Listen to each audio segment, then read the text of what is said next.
Bom, pessoal, eu vou dar um resumo aqui da segunda parte da aula. Eu não consegui gravar ela porque eu tive um problema com a internet.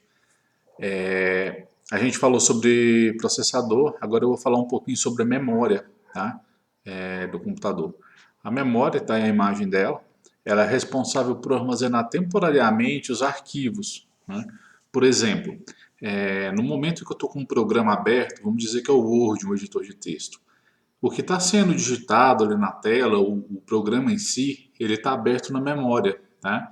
Ele está armazenado de forma temporária, ou seja, aquele arquivo ainda não foi salvo.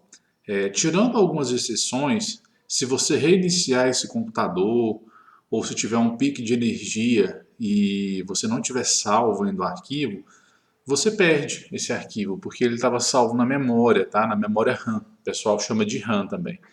Essa memória é onde fica armazenado somente temporariamente. Se não estiver salvo, você vai perder, porque não estava armazenado de forma definitiva. Tá?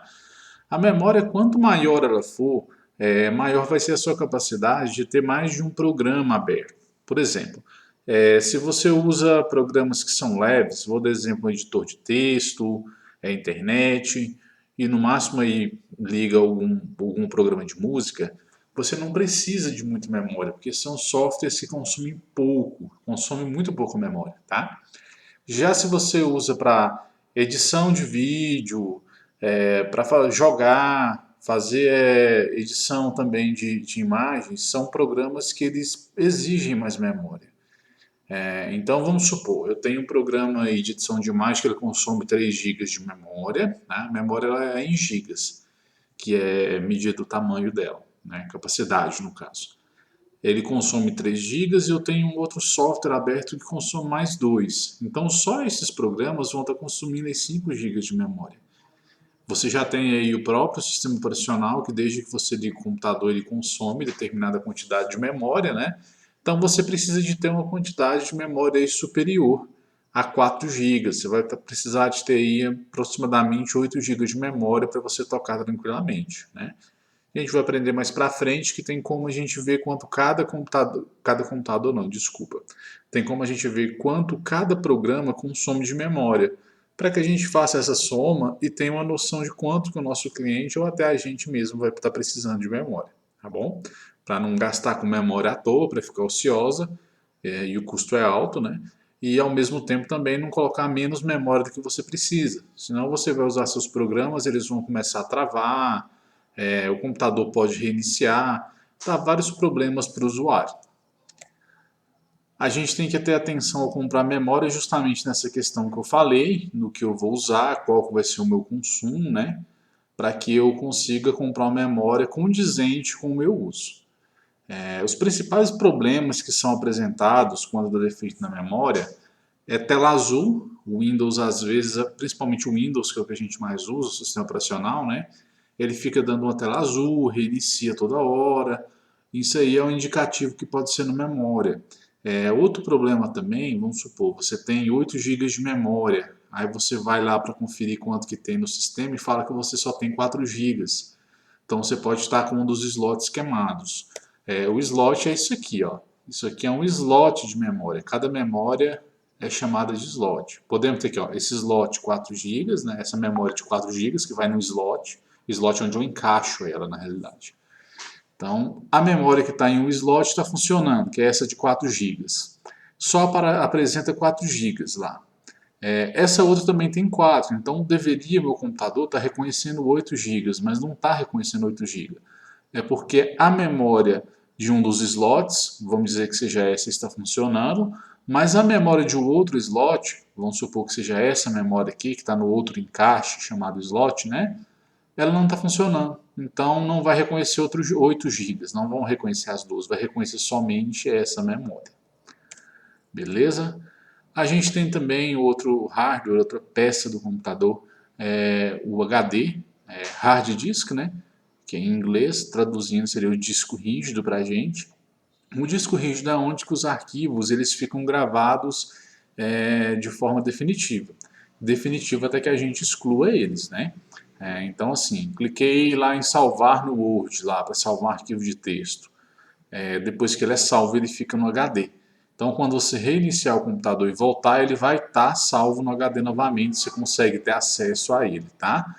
O HD, quando a gente for comprar, a gente tem que ter atenção basicamente em duas coisas. Primeiro, o tamanho dele, ele é em giga que é medido, giga ou tera. A gente depois vai entender o que é a diferença de giga, de tera, tá?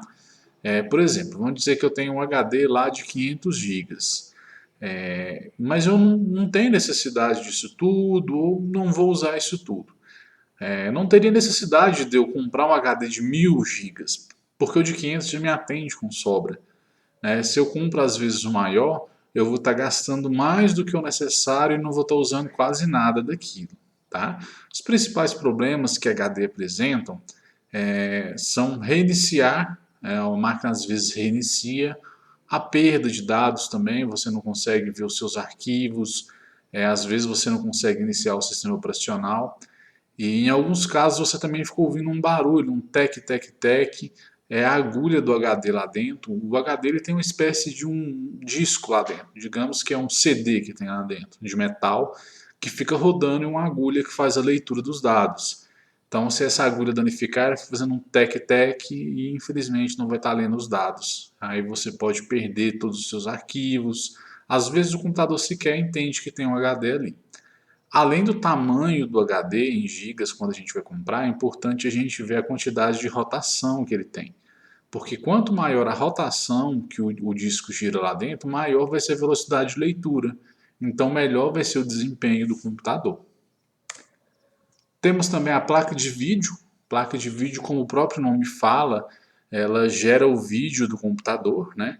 A gente tem dois tipos de placa de vídeo, que é essa placa aí que está na tela, que ela é off-board, né? Off-board no caso é porque ela fica fora da placa-mãe. E eu pego ela e encaixo ela naqueles slots que eu falei na outra aula, esse aqui é o encaixe dela, e encaixo ela na placa-mãe. Essa placa é um modelo de placa que costuma ter um melhor desempenho.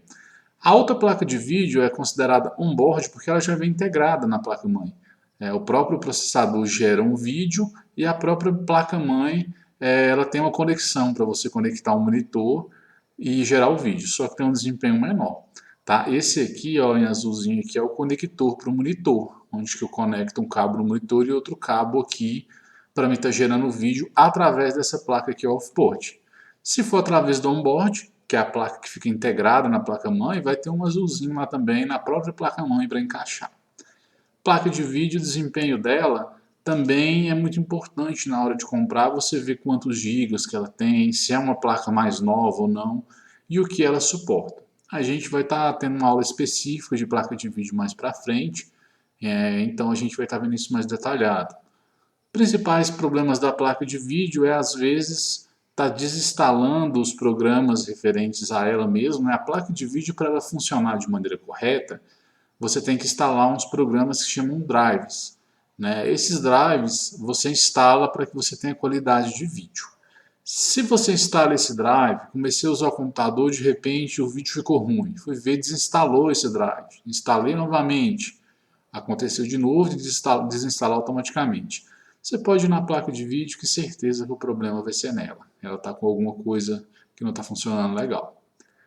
Temos a placa de som, que o próprio nome fala, é específica para gerar som para os periféricos do computador, no caso para um fone de ouvido que você encaixa, para uma caixa de som que você tem no seu computador.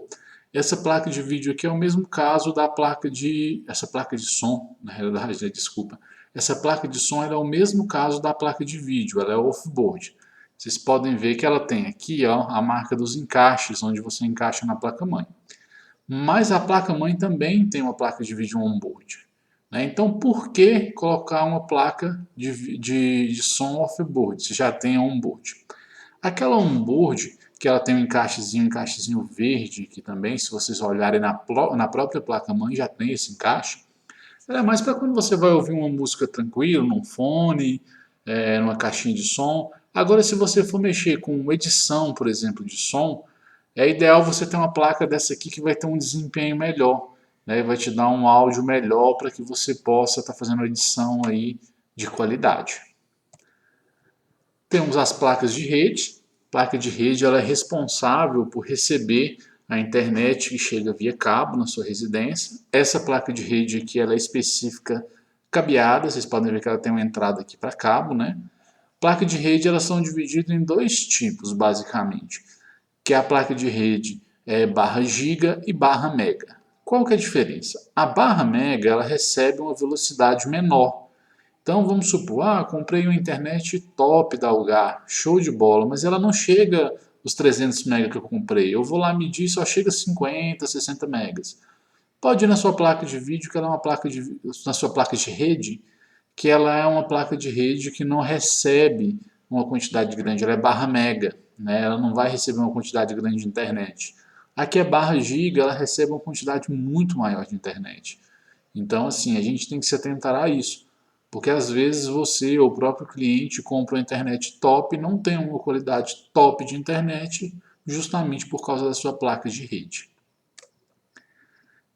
Se atentar a essa questão quando for comprar então, né? Se é barra mega, se é barra giga. Os principais problemas da placa de rede é basicamente você não tem internet, né? Você fica sem internet. A gente vai ver em aulas que a gente vai ter prática depois que do lado direito, na tela do Windows, no direito inferior, tem uma marcazinha de um computador. Se você chegar ao mouse, lá fala conectado à internet, desconectado.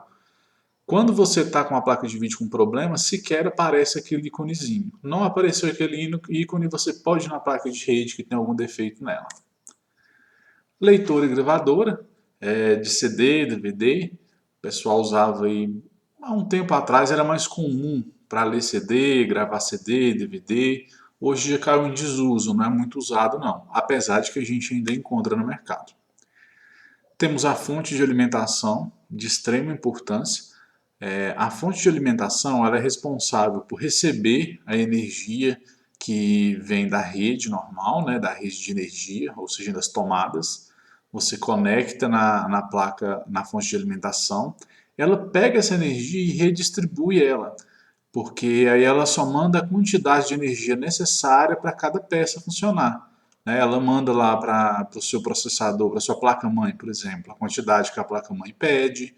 Ela vai estar mandando para o gravador de CD a quantidade que a gravadora de DVD manda. Ela não vai estar mandando em excesso nem em falta. Porque se você manda em excesso, você pode queimar a sua peça. Né? Se for em falta de energia, você vai ter um mau funcionamento. Então é de extrema importância a fonte de alimentação.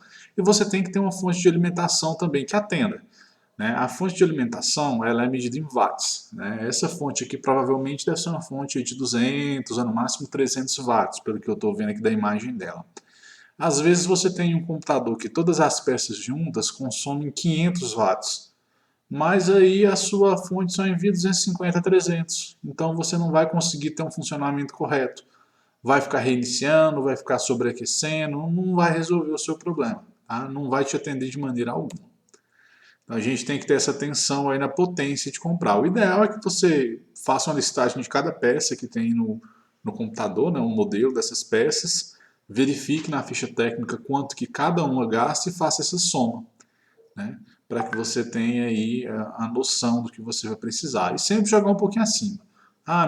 Eu preciso de 500 watts. Não, então vamos comprar uma fonte de pelo menos uns 550, 600 watts para a gente trabalhar com a margem, tá? Principais problemas, quando está com defeito, vai fechar curto, é curto mesmo, você vê que se abre o computador, às vezes você vê algum lugar preto que queimou mesmo, ou o computador não fica reiniciando, também é um problema que pode indicar que seja fonte, e até mesmo não ligar, né? Às vezes o computador nem liga. Temos o monitor, que é responsável por estar gerando a imagem, por estar gerando não, por estar mostrando a imagem. Quem gera em si a imagem é a placa de vídeo, né, que a gente viu lá atrás. Então o monitor ele apresenta para a gente a imagem gerada. O monitor ele é dividido em pixels, né, em linhas. Então quanto maior a quantidade de pixels que esse monitor tem, maior vai ser a qualidade de imagem que ele vai apresentar para o usuário. Tá? Então a gente tem que se atentar a essa quantidade de pixels quando a gente vai comprar um monitor. Às vezes você gastou horrores com a placa de vídeo show de bola, mas aí o seu monitor antigo tem lá só 800 pixels. Você jogou dinheiro fora, não vai ter uma qualidade boa, infelizmente. Né? Principais problemas de monitor, às vezes ele fica zoado, avermelhado nos cantos, às vezes apresenta algum risco. né, na tela. Às vezes é possível fazer reparo, mas em alguns casos o próprio LCD do monitor estragou, uma peça que se chama LCD, e aí não é viável o reparo, sai muito caro. Temos também o mouse, que é responsável aqui por onde que a gente mexe, né, o cursor do computador, apresentado através do mouse.